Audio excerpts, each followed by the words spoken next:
Learn to fight. Yo, John Fitch here, and this is another edition of Learn to Fight. And this is sad. It's sad because it's a teacher, it's an old teacher, and the youth today is out of control.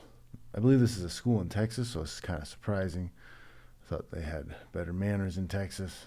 But in this instance, a teacher takes a student's phone because the phone is disruptive to the class. I could only imagine what that would be like trying to teach with a room full of kids and their phones. But the guy takes the phone and the student doesn't like it, gets in the teacher's face, and violence ensues.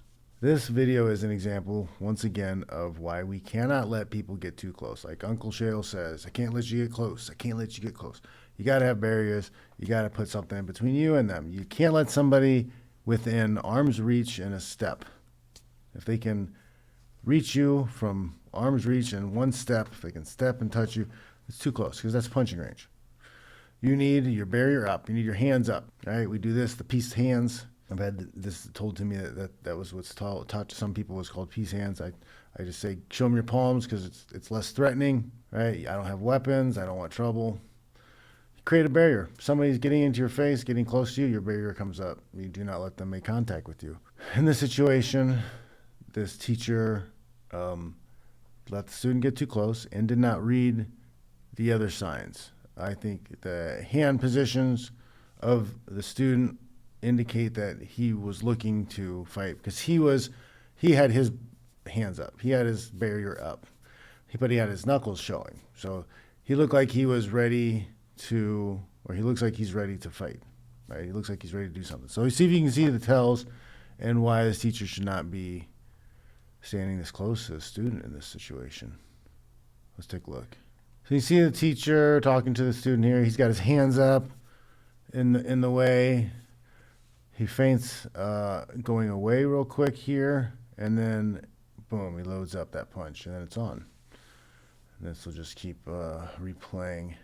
But again, to me, that's not a good position. You don't want to be that close with that guy's hands up. Your hands need to be up also. You can step back, create some space, put a chair in between you and the student. You don't need to be nose to nose like that. You don't need to be that close. I know he's a teacher. I know he's supposed to expect some level of respect. But this is the world we live in today. This is in Texas. I think legally that guy might have been able to shoot the kid in Texas. But this is still happening. I think creating space, keeping distance.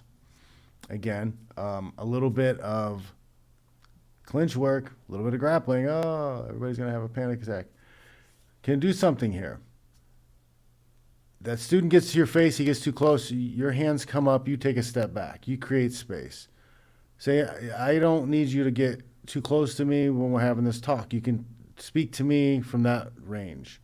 If they continue to press me, I can go into clinch. I can go into some form of clinch. I can go to 2-on-1 control. I can get a grab hold of him in a way that he cannot hurt me or hurt himself. And I'm not going to get in trouble as a teacher even. Because I'm not assaulting the kid. I'm just restraining him calmly. Controlling the elbow, controlling the wrist. You don't even have to take him to the ground. Call for another teacher. These teachers need training too. Another teacher can come over, take the other arm. They need to train like the cops do. and how to keep these kids calm, because that's where we're at right now. Keep seeing videos of teachers not only fighting the other students, but they're attacking teachers now. It's wild.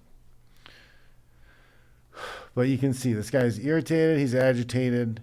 His hand movements to me indicate he really wants to do something. And then this fadeaway, the teacher wasn't prepared. It's a common cheap shot tactic, is to turn and start faking and walking away just to load up that punch. Oh, it's dirty. It's dirty. Careful out there, guys. So we can see in yet another case why we do not want people to get too close. There are ways where you can defend yourself calmly, peacefully, without raising tensions any higher. The teacher just puts his hands up in front, just right there. And he doesn't let his guard down. The kid turns away, he keeps his hands up. As that kid turns back, he can at least cover and mitigate getting hit as hard as he did in the face. There's plenty of precautions he could have taken, even if he didn't want to go hands-on immediately. If the kid's, if you're going to lose your job because the kid gets in your face and starts putting hands on your chest and you grab a 2-on-1, you lose your job for that. I get it, but it's a easy way to diffuse a situation.